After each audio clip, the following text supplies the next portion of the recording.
All right, so now to make an episode of the Frug Life. Who's ready?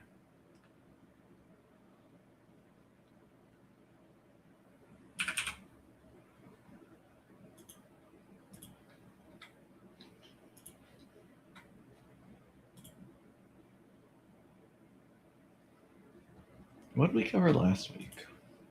Month, I guess I should say.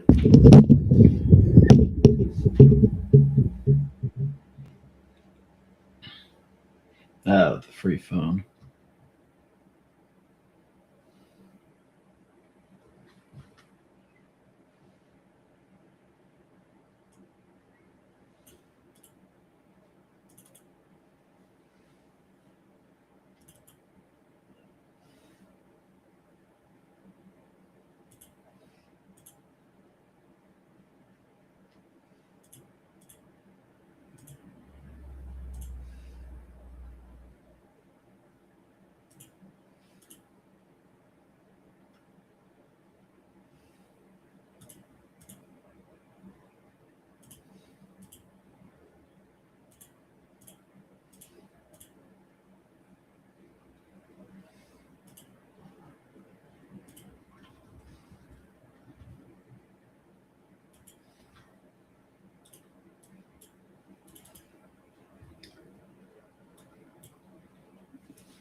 Audio test, audio test. Ew. Adjust the gain, adjust the gain. Is the gain up all the way? It says lowering. Up, up, up, up, up, up.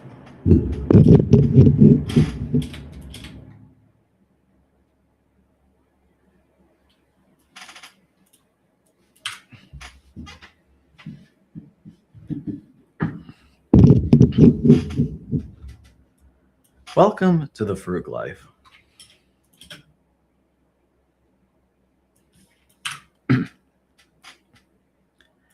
Right now, we have an interesting environment in the price of gold and silver. I think they are relatively high right now. Of course, the Frug Life is supposed to be somewhat evergreen, so I'm not going to dive into the details of what's going on with gold and silver right now. That said, it is an interesting market. A listener was asking me the question, how should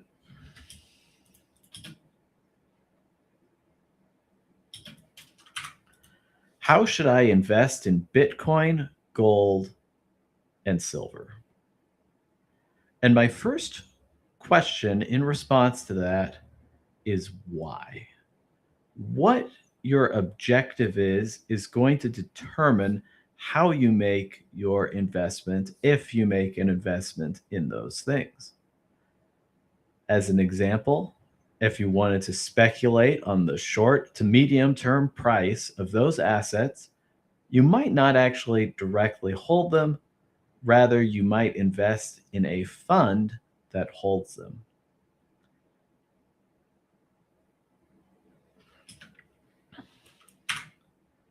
So, ETFs, for example,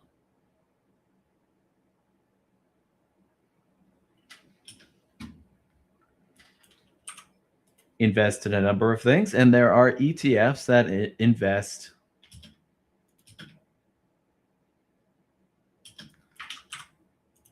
invest in gold.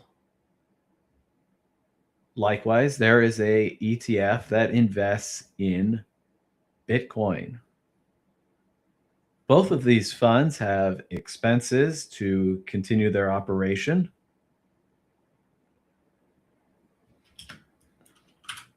And in a sense, there is a cost to owning gold, right? Gold needs to be guarded, it needs to be protected. Likewise, Bitcoin needs to be protected and not hacked. And so those keys need to be kept secure. And so owning physical or digital assets like that often carries a cost with it. And so those funds that hold those assets on your behalf need money to operate as well, which is why there are expenses associated with them. And so if you're looking for the easiest and fastest solution, ETFs will invest in these type of assets for you. You can just buy the ETF and you are done.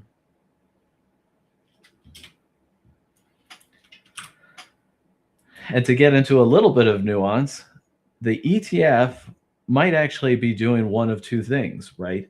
They might not directly invest in the asset itself. Rather, they might trade on the futures market instead. So do bear in mind, or keep in mind, I should say, what the fund is that you're investing in and what they do. Do they actually hold the underlying, or do they invest in the futures market? Because those are slightly different and the outcomes are going to be slightly different.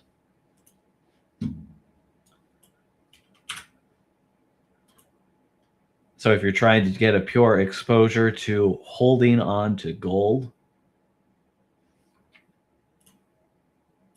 you may want to prefer an ETF that holds gold. So just know what you're trying to do and try to do that.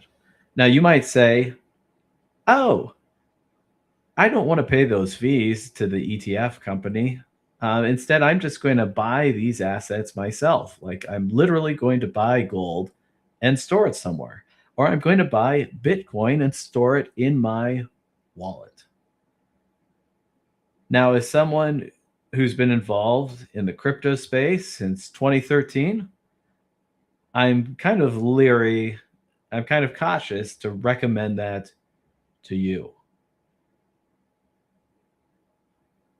I, like many other people, have forgotten to back up a wallet in the past. I have lost access to a portion of my cryptocurrency at times. Actually holding on to cryptocurrency and actually using it can be quite tricky. And so I really don't recommend it for most people.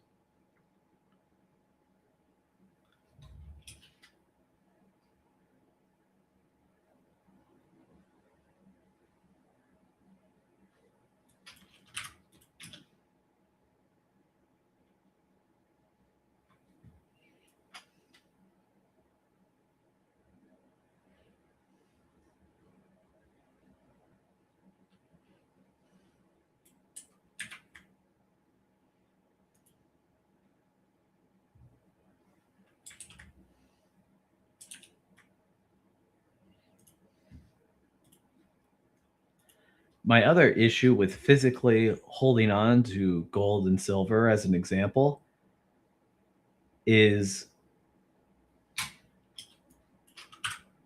getting sentimental about things. I personally have a small coin collection I do have some gold and silver pieces. It's a very tiny part of my overall portfolio. And the reason I try to keep it a little bit tiny is I'm a bit of a hoarder. So if I buy coins, honestly, I'm never going to sell the coins.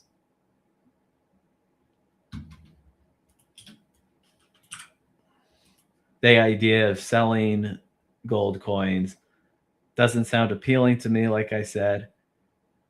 And honestly, I don't want a giant vault of coins. Actually, a giant vault of coins could be kind of cool. Do you remember the beginning of the show DuckTales, where Scrooge McDuck jumps into a giant pool of gold coins? Of course, I don't think you can actually swim in coins like that. Um, but in some like fantasy sense of it, owning a bunch of gold coins does seem kind of cool. Once you get back to reality, though, and the practical aspect of keeping a bunch of gold secure, it loses a lot of its appeal.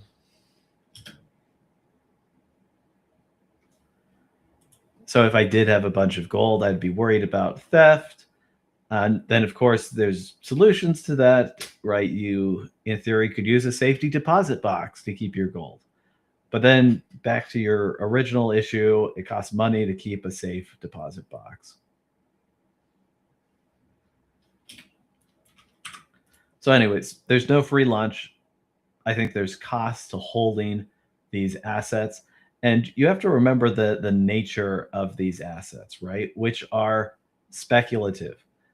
Gold and Bitcoin are not cash generating assets. Money is only made when they're sold. And so you are speculating and hoping that you'll be able to sell them in the future at a price that is favorable to you.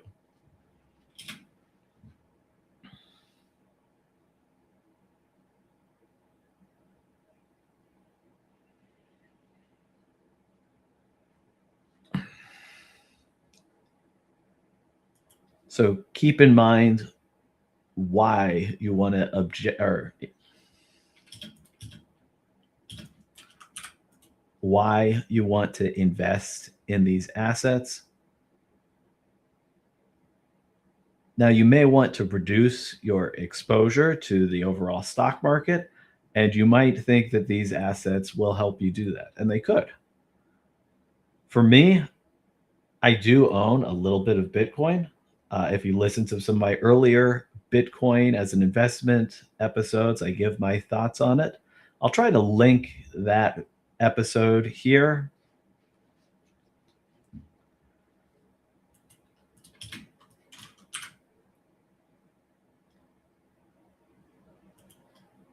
That diversification might be a reason to look at these asset classes. If you're just chasing raw return, though, honestly, I don't think they make the most sense.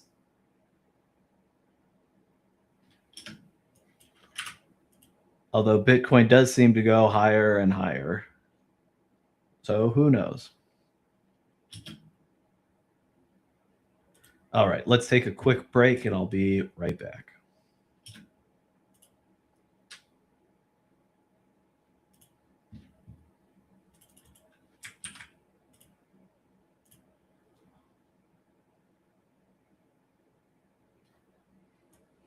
Oof.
All right, let's go and see if there's any comments or people chatting.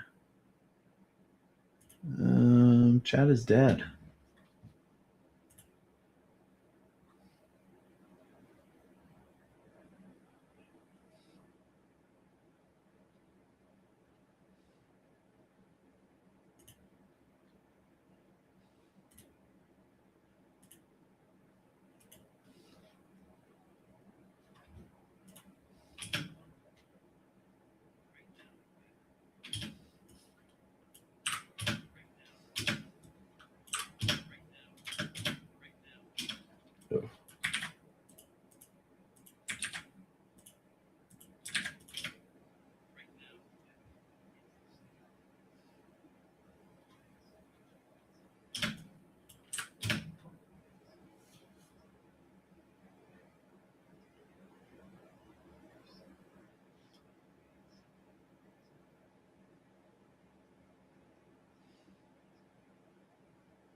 Oh, what was that?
Awesome. Let's export the audio.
Welcome back to the Frug Life.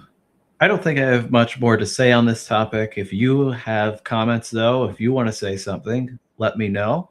Hey, I can even feature you on an episode of the show if you want. The drawing for the Frug Life 2025 listener survey is coming up. Make sure to follow me on social media, links in the description, because I will announce the drawing time then. Good luck to all of you, those who have participated. And we'll do another contest in 2026 shortly, I believe.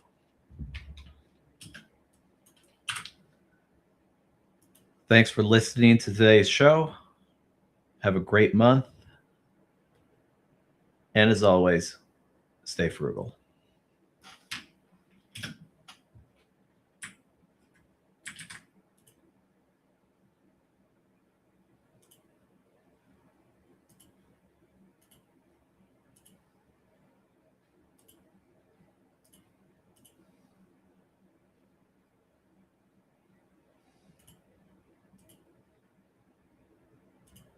Did I run the compressor?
right, so here we are in the last stages of getting this episode ready. If you have questions on podcast production, I'm happy to answer them or talk anything else podcast wise.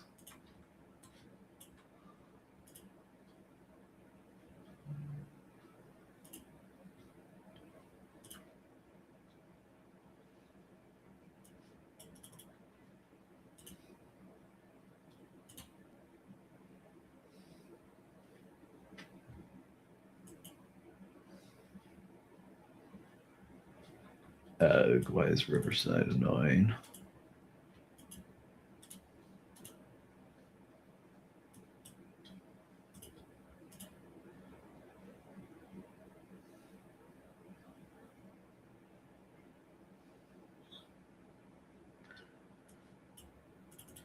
I really miss the old editing system for Spotify for podcasters. It was really easy.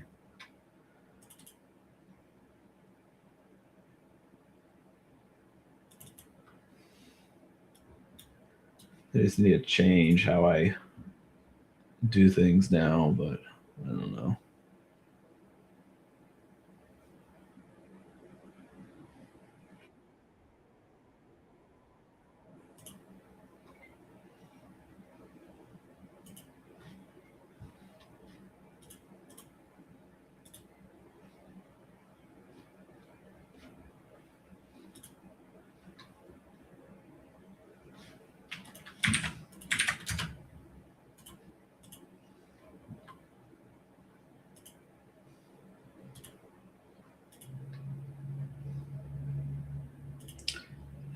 Where's the thing?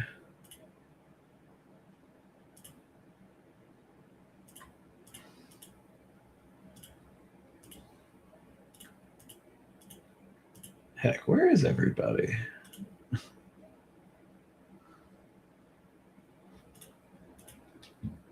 Where's all my crap?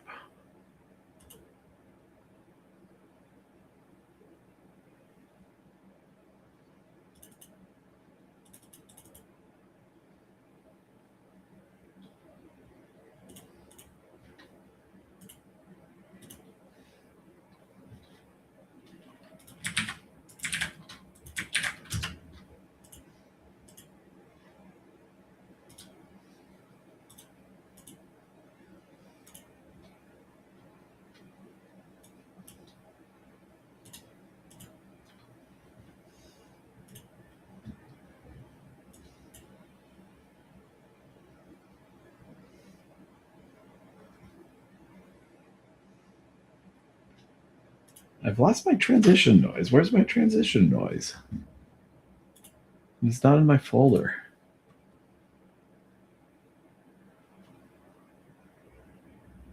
So obnoxious because it seems like nothing is in here.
frug.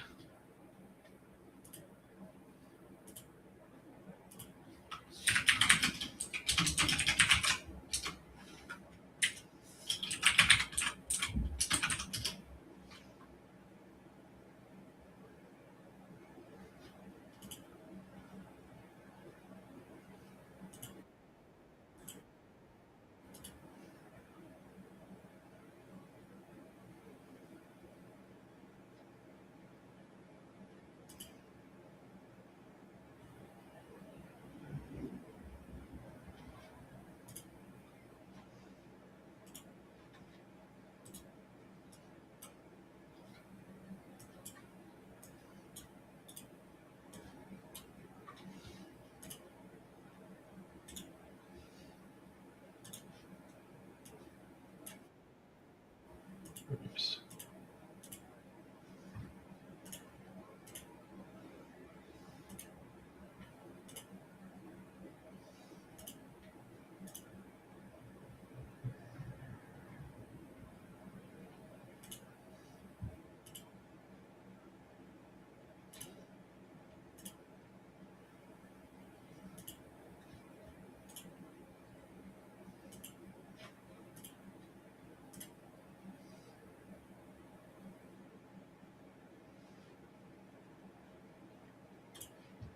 Cool.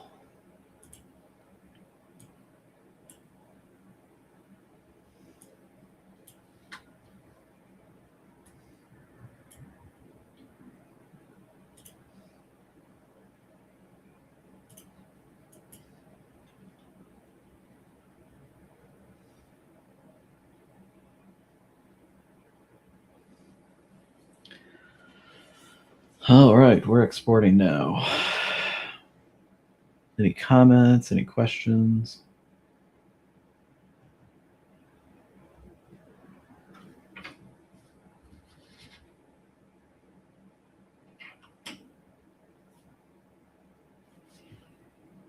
Let's change gears for a second.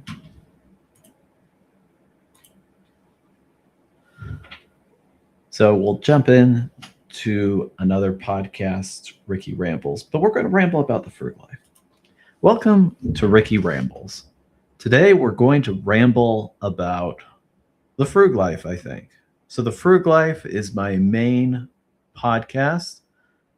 It's the podcast that got me started podcasting. And of course, Ricky Rambles, the show you're listening to right now, is the second podcast I made.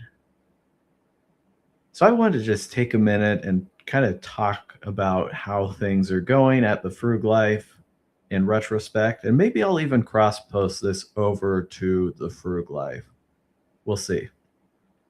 So if you are here listening to the Frug Life, and you're hearing me talk about it as if we're not at the Frug Life, that's what's going on.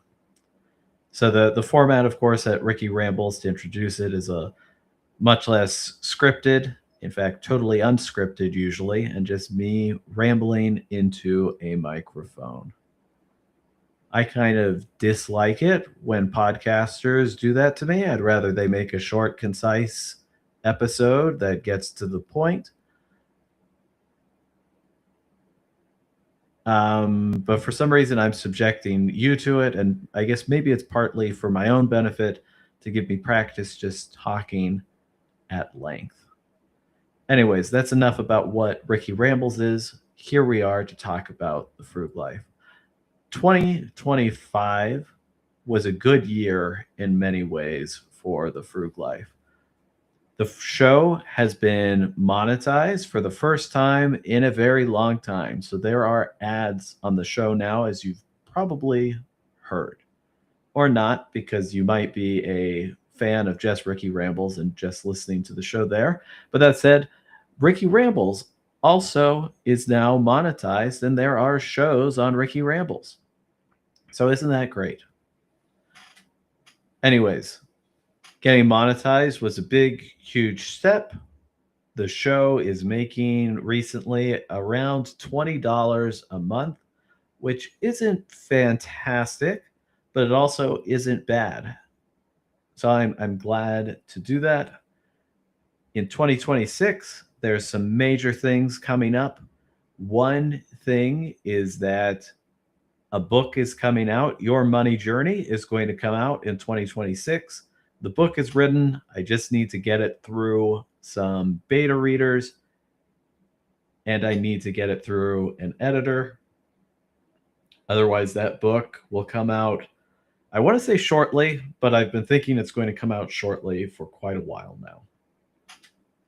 The other thing that I think is going to happen in 2026 is that there is going to be some plus episodes. There's going to be a Frug Life Plus, so a subscription version of the Frug Life.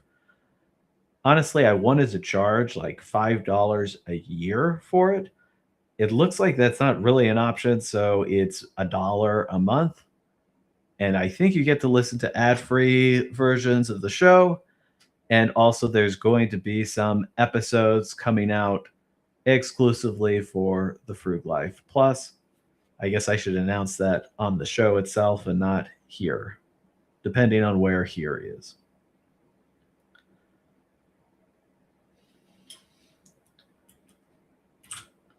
Another interesting thing that happened in 2025 is that the show got a virtual assistant. So if you email, Ricky at thefruglife.com, there's actually a decent chance it's not going to be me answering your email. There's a good chance it's going to be the virtual assistant, which is pretty awesome. Our emails are more responsive, I think, with me being less involved, which is great.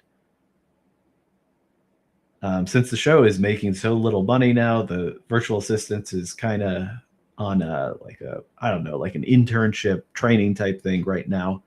But hopefully the show keeps making money and we can start paying the virtual assistant soon. So, yeah, fun.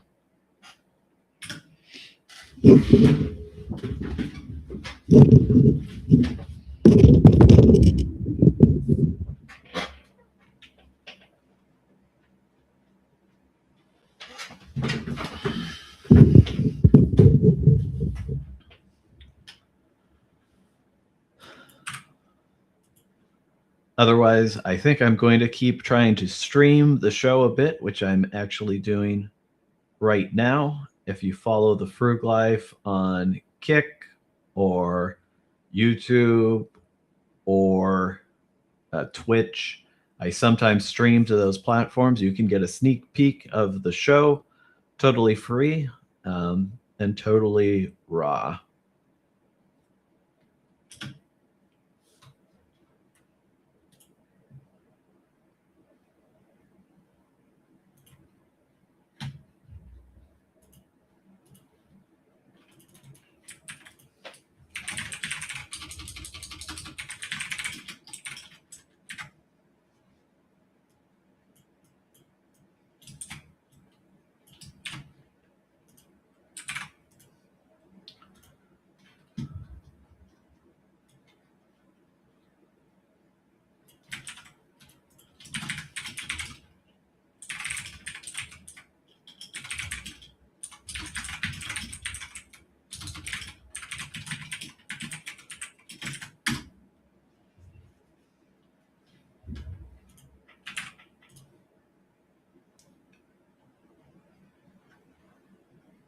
I think it's way too long, isn't it?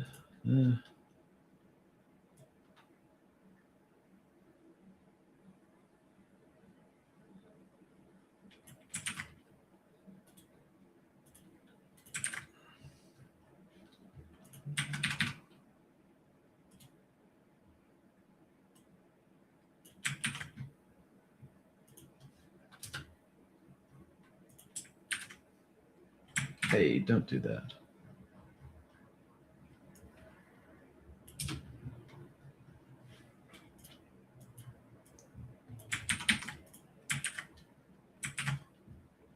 Why the heck is it being so obnoxious?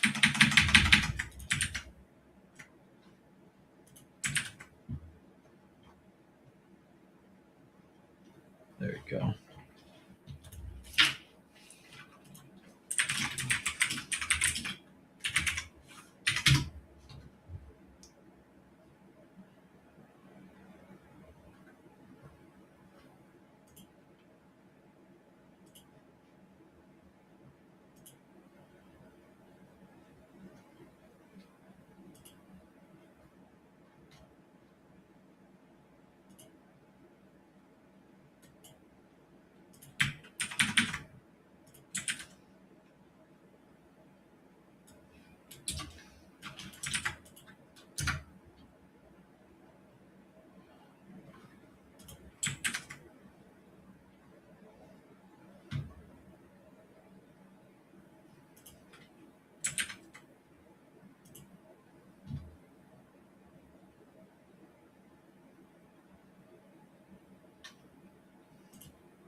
I guess one thing to complain about a little bit, though, is that my microphone seems to be acting up. I have the gain up all the way, and it's barely reacting.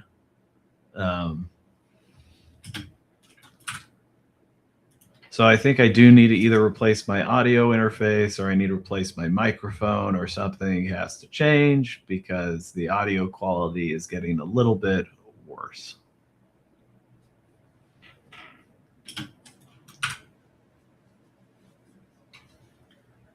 Which I'm, if you didn't notice, really cheap. So upgrading my equipment is annoying and going to take some time.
Oops, doing what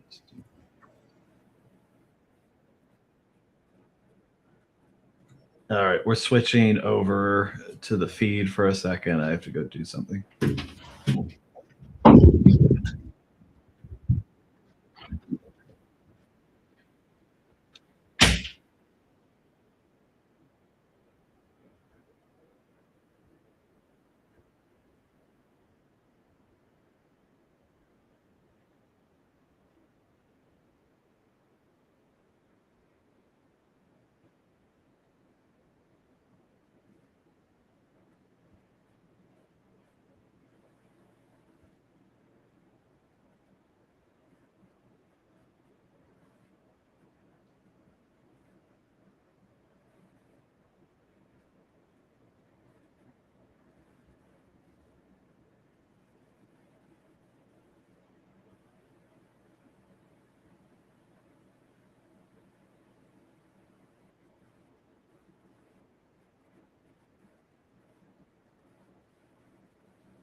Well, that's true.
All right. Thanks everyone for listening. Show will be back sometime in the future.